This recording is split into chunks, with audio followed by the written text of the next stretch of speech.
अस्सलाम वालेकुम, मैं हूं हुरैन फातिमा और आप देख रहे हैं हिमायती news HD channel.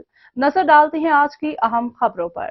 Pakistan super league 9 के दूसरे एलिमिनेटर में इस्लामाबाद यूनाइटेड ने पेशावर ज़ल्मी को शिकस्त देते हुए फाइनल में अपनी सीट कंफर्म कर ली।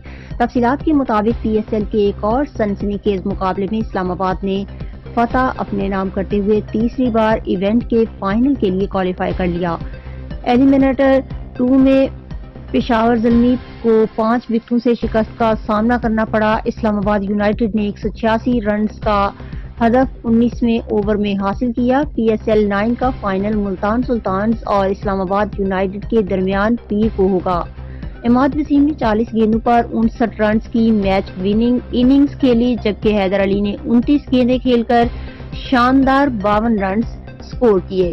इमाद वसीम और हैदर अली ने निहायत उम्दा हिटिंग का मुजाहरा करते हुए इस्लामाबाद यूनाइटेड के लिए छठी विकेट पर 98 रन की नाकाबिले शिकस्त शिराकत कायम की।